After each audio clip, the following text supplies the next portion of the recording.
afternoon. Coming to you, Doug Lewis, with the Battlefield Banter. This is my first attempt at some would call a shelf of opportunity, some would call a shelf of shame.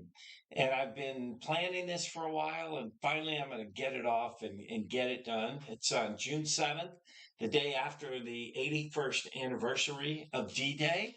And also, the same day that a virtual San Diego HistCon is going on. I hope some of you, prior to viewing this video, were participating in that event. I've done it over the years. I went to the actual live event last November. Harold Buchanan is kind of the originator of that event. Great guy. I met him. In fact, I played in a tournament that he ran in one of the games that he designed, the South China Sea, which was a lot of fun. It's a game on my P500 list. But today, what I want to do is to get you, the viewer, and we're almost at 100, so that would be a nice milestone, get you to help me out in picking in order the games that I should knock off of my shelf of shame. I kind of like that, although I have come to like shelf of opportunity.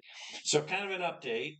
Couple of games I've recently completed. When I say recently, I mean in the last 6 months. I'm still working and working hard, and work's been a lot lately. But recently, with Mark's help, and Mark, as an homage to Mark, he's the reason that I think I've gotten so fully back into wargaming and explored many titles I never would have looked at. He introduced me to Combat Commander Europe, and these two games that are kind of honorable mention on the shelf of shame, the Last 100 Yards series, which I own all of those, and Fighting Formations. I own the first one, but the two expansions on that, the most recent, the blue and the gray, I forget which division I want to get, but I want to play those a lot more with Mark. Hopefully, videos to follow. But what he and I completed last fall was Atlantic Chase, The British Way, a coin title. Grand Prix I did with my sons and their friend group. A lot of fun. Hoping to organize an 8 or 9 person vassal game on Grand Prix. More to come on that. And then recently, Mark and I played Robin Hood Guest, or I don't know if I'm pronouncing that right. But yeah, those are ones that I've completed. So the remaining games, a couple more honorable mentions that I really wanted to put on the list, but I'm like, okay, I think I want to play these more. Washington's War, supposedly one of Mark Herman's best games. I met Mark Herman at the San Diego HistCon last November, a really nice guy. He was running an event around Rebel Fury, which was a great game. One of those few that I had on P500 and played pretty quickly, which is the whole point of this list, right? Try and get those games clean off the dust, put them on the table, or fire up the computer and play them on Vassal. The other one is Unconditional Surrender. As some of you already know, my introduction to the hobby way back in the mid 70s was the Avalon Hill title, Rise and Decline of the Third Reich. One of the most toughest games out there, I think, to learn. My dad and I kind of broke it out and played, and then I started playing by mail and kind of futzing around with it. Read a lot of articles in The General, still one of my all-time favorite wargaming magazines, and kind of took that on, and that kicked it off way back then. So I'm always interested in a continental Europe World War II war game and Unconditional Surrender. I bought during the pandemic. That's when I resuscitated my hobby. I kind of went crazy, as many of us did, buying war games. Now I've slowed down. Now it's mostly P500 or when I attend an event or something like that. So Washington's War, Unconditional Surrender, Last 100 Yards, and Fighting Formations. So with that, let's pivot to this big stack I have here. Let me play with the camera just a little bit so you can see the stack. I'm not trying to make anybody sick with the motion, but it's 12 games, I think. 12 games. So let's go over the most recent. There's not even a lot of dust. And you'll notice I don't keep my games in vinyl.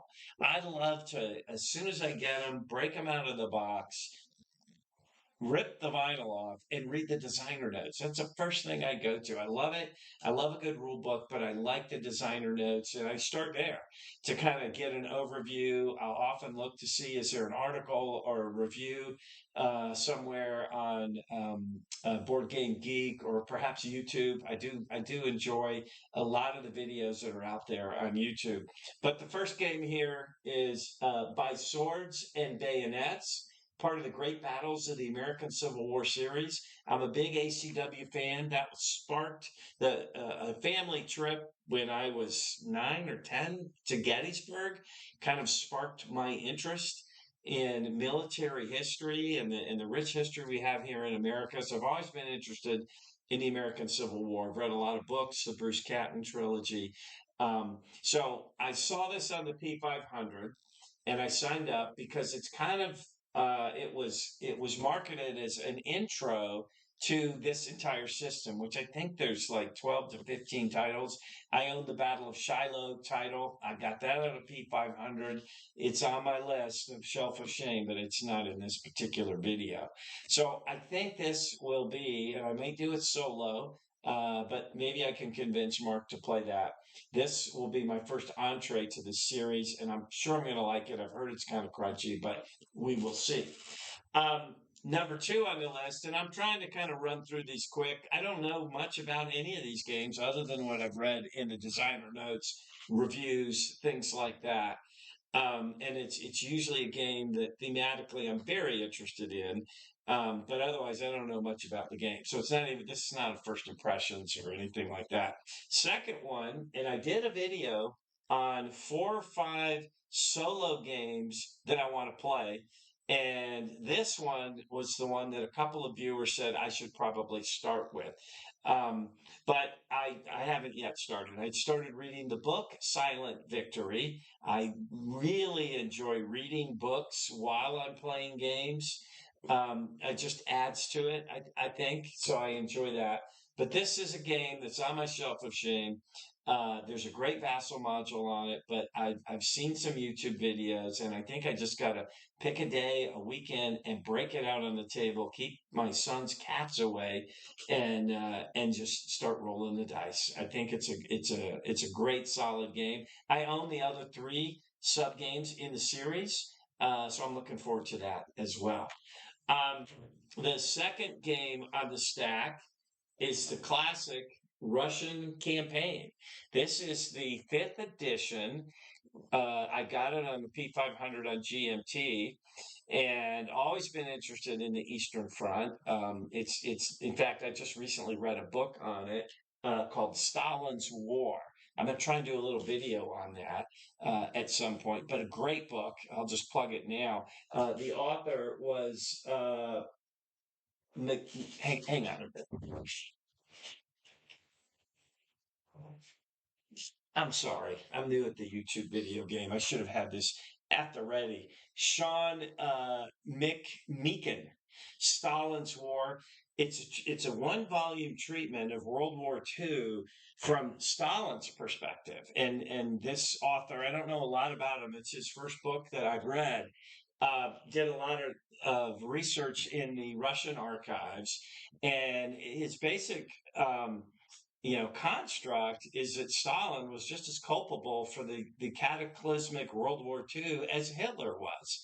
Um, and so that's the premise of the book. If you've got an interest in the topic, I would say it's a must read. Now, I've read a lot of other single volume treatments of World War II. They're all up there on my bookcase and have some favorites. This was unique. I polished it off in about 2 or 3 weeks, pretty quick. But back to the Russian campaign, 5th edition. Mark and I just recently started playing. We've had 2 different Vassal sessions on it. We both read the rules, and it seems very straightforward. It's kind of the classic hex and counter game. My first exposure to this was the Avalon Hill version. I never bought it, never got that opportunity, but I've seen more than several YouTube videos on it. It looks very playable. Kind of got a unique single impulse and then a double impulse. So you move, you fight, resolve combat, you move again, and fight again before the other side goes.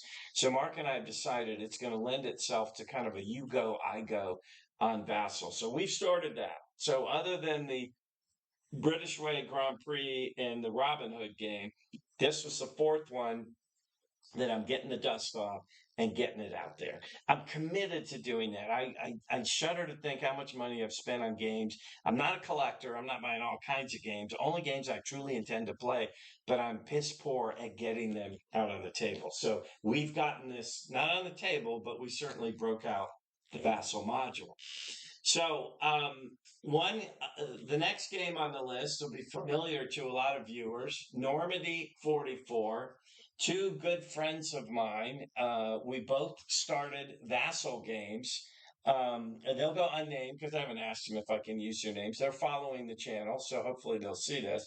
But we started a Vassal, and then I just blew it. Work got busy. That was probably a year ago. I'm hoping to go back to that. So I can't say I've started it. I did read the rules. It's part of the 44 XX44 series by Mark Simonich. I've heard just great things about all of the games. So much so that when Mark and I ventured up to the weekend at the warehouse last September, I was able, with the help of another local San Diego friend, was able to purchase not only Holland 44, A Bridge Too Far is one of my all-time favorite movies, but I also was able to purchase Ardennes 44, The Battle of the Bulge. Two, and I think it's called Bond games is the term that's always used. I also bought the North Africa game and the France 40 game. So now I have five Simonich games, none of which I played, but I have read the rules or the designer notes and the rules, and I cannot wait to play these games. Mark just, I think, purchased or read a book on Salerno, so he has that game. So we'll see what happens. Ironically, that reminds me, I literally just read on Facebook today that Salerno 43, I think it is, has disappeared from the GMT website. Now, obviously, GMT, with all the tariff stuff, has had a lot of challenges. They've been phenomenal at, in a transparent fashion, sharing their challenges with the wargaming community. And I'm very supportive of that game company as well as a couple others. But I don't know if the disappearance was a design issue or whatever. I would also add, after our beginning playing of the Russian campaign, Mark wanted to purchase it, but it was no longer on the GMT website. Not even, they'll list games that are not available so that you can research them, look at them, download the rules, what have you, and then maybe add it to a P500 list. But it was nowhere to be found. And I vaguely remember, and maybe one of the viewers can chime in the chat, that there was some kind of licensing issue that maybe GMT gave it back to whoever they would give it back to. So I don't know. Next game on the list, getting back to the American Civil War. Oh, wait, sorry. The U.S. Civil War, the classic. Again, Mark Simonich, big time map. You can kind of see that on the back there. I had a version of this game back when I think it was a Victory Games or maybe Avalon Hill. Back in the day, I was in high school or college by that point and bought it, never played it. And much to my chagrin, probably 15 years ago, gave away a big box of probably 20 Avalon Hill games in a local yard sale for like $4 to a couple of 12-year-olds here in the neighborhood. Because at that time, I didn't think my kids would be interested in war games. And oh, was I wrong. During COVID, I discovered after I'd given away all those games years before that they were into it. It all started with Memoir 44. But when the U.S. Civil War was on P500, I snapped it up and ended up with it, and I've done nothing since. I did start a Vassal game with a good friend of mine. In fact, I think the same two guys. We've got these going, and again, I've blown it. I just screwed the pooch and have not played it. So anyway, that's one I would like your input on. All of these, and I in the chat in the comments section will list the titles of all the games because I know sometimes, going back and forth, you're not taking notes there, but I'm asking you for your input. So I'll make it easy for you to provide input. Next on the list, is the classic War and Peace. Again, another game. I owned the Avalon Hill version of it and gave it away. I have bought this game also on Steam, and I've yet to play it on Steam. I'll buy stuff like that. I bought Rebel Fury on Steam, highly recommended. So my entree to this is probably going to be one of the introductory scenarios on Steam, and then I'll pivot hopefully to the board game. I hear it's great, but kind of a big game. I don't think it's a monster game at all, but it's been very well received. I really my interest in the Napoleonic Wars was sparked by two things: the Command and Colors Napoleonics game that I discovered after Memoir 44, and then reading Andrew Roberts' one volume treatment on Napoleon. Great book, by the way. So that's another one that I'm really thinking. And so this game I'm gonna save for the end. Uh, the next one, RAF. I had wanted this for a long time. I think early on in the pandemic, I've always been fascinated by Churchill and the Battle of Britain. And so this was a game I had my eyes on, a Butterfield game. I met John Butterfield at the weekend at the warehouse. Really enjoy his World War II Commander series. Mark and I have played Battle of the Bulge extensively. We both purchased, mine hadn't shipped yet, the Market Garden version. So this is a different Butterfield game. Got a solitaire version, either side, as well as a two-player game. And I already got a book that I started on this, so I'm excited to play this one as well. So I'm hoping a couple of you vote for this one, certainly. But another one from Decision Games. So that's one that I'm looking forward to. Next on the list, Downfall. A Chad Jensen design.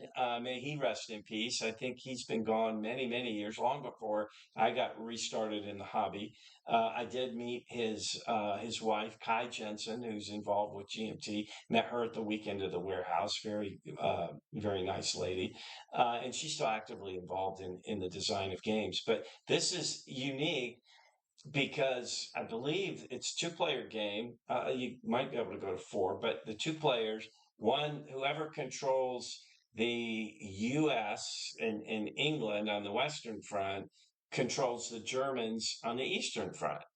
And if you control the Russians, you control the Germans on the West Front. So it's kind of neat that way. Very unique designs.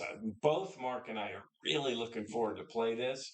Um, I kind of pushed for the Russian campaign, but Downfall might be number two on our list unless we pivot over to Salerno. I don't know. But again, with 100 followers, some of those aren't really war gamers, but we're hoping at least half of you are war gamers that got introduced to the Battlefield Banter channel via our replays of Combat Commander practice ladder games. So I'm hoping to get some input on whether this should be Mark and I's next choice to kind of get things going. Um, I've mentioned the American Civil War several times. After I met Mark Herman with the Rebel Fury, Mark Caskey, my buddy in the banter, shared with me that this was considered, if not not the first CDG game, one of the first. I could be completely wrong on that. I don't know.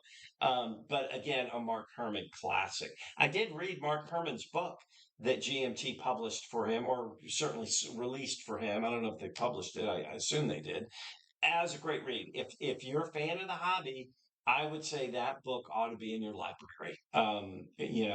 It was a fascinating read.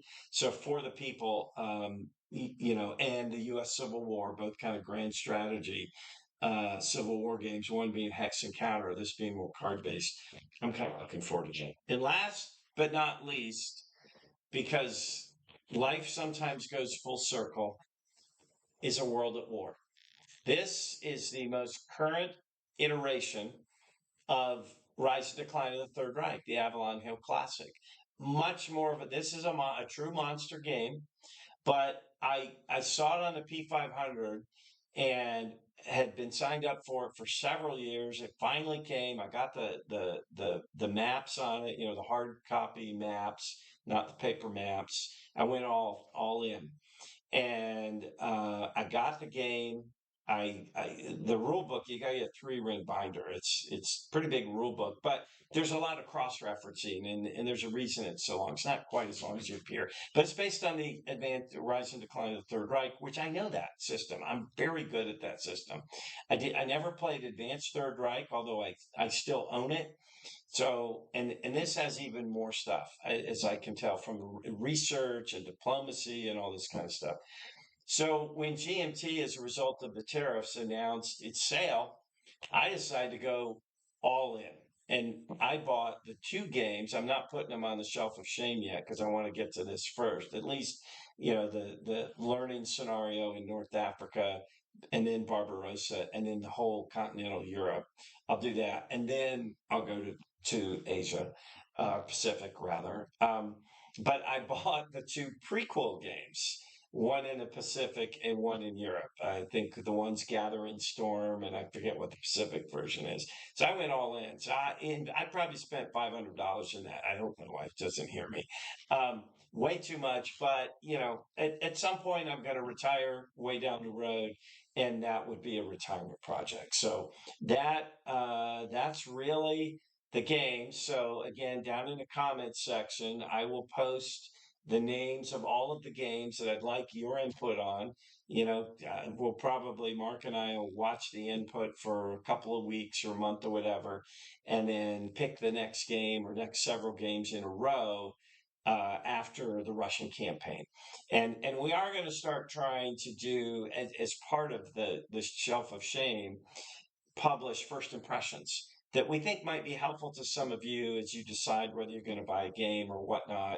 And then at some point, there are a couple of games we've picked out that we think we're competent to do a game review, meaning we've played it 5 or 6 times, either with other people or with each other. And I don't know. I think it'd be fun for us. Again, that's the reason we do these videos. It's kind of fun for us. So, anyway, there you go. Hope you're having a great weekend and happy gaming.